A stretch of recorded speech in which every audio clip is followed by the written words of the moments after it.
You just said you've been chasing unders in that game.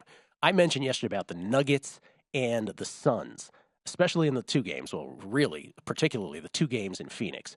You could chase overs Oh any yeah. which way. Is that your strategy for this game tonight with the Nuggets favored by 5.5? Yeah, I think tonight's games lack the drama of what we saw last night. I do too. And I think you're talking about home teams with margin. As good as the Suns offense was at home, particularly in Game 4, I will pay to see Landry Shamet and Jock Landale and TJ Warren beat me here. 5.5 is too short. I'm pretty into this on the open. I think it was 4.5. There was some speculation that Jokic might get suspended, which in hindsight, seems laughable. I don't know why anyone would have expected that, but Nuggets here by margin, I think is the right look. And the series overall, I don't think is done. And I'm a Nuggets backer here, series wise. And I'm a little nervous, not for Game 5 at all, but for 6 and 7. There's a lot of whiffs in this series of what we saw between the Mavericks and the Suns last year, just in terms of singular performance of Booker being able to kind of be the key factor if you have a relatively tight Game 7. Sometimes when you're the clear favorite, you're the best team in the regular season in your conference, and you have the home Game 7 and the expectations are high. Like sometimes that negative energy curdles, like what we saw with the Suns last year in Game 7 versus the Mavericks. So again, I think this game almost certainly is going 7. This series is almost certainly going 7. And then at that point, Phoenix 4-3 at plus 370. I'm going to take a little bit of that to cover some of my Nuggets series price exposure. Yeah, think about that. Phoenix plus 370. If you get it to Game 7 and you do have KD and Booker in that situation, obviously on your team, the Warriors down 3-1. Yes, they do have home games 5 and 7, but only plus 380, just as a contrast to that. By the way, I didn't think it was laughable at all. Until they said Jokic was only getting fined, I absolutely believe that was being batted around in the room. Because the NBA, they don't mess around with that kind of stuff, dude. And I said yesterday on the show, I go, what's going to happen is they're not going to, because they're going to do the two wrongs make a right.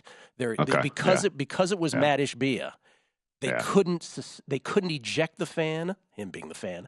They couldn't say, you can't have season tickets for the rest of the year. So because they were locked into that, they couldn't do anything to Jokic. I think if it were not the owner, I absolutely think they would have, because you had to have in the regular season. But I think that's what ended up happening.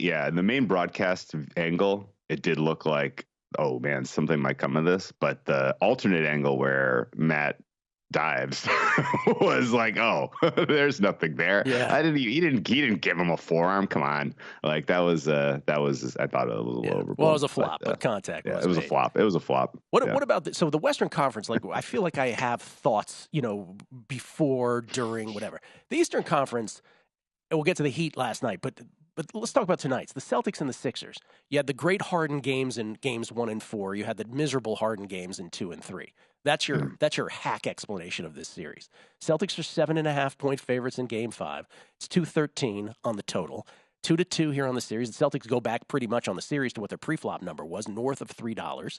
What do you make of this game? Can you come into this with a conviction of any kind? I think Game 5 again, you're gonna get both of these Game 5s tonight. We're at the point in the series where the role players at home perform better, if that makes sense. Mm-hmm. And so, the home teams prevailing here in Games 5 and 6 in both of these series, I think is likely.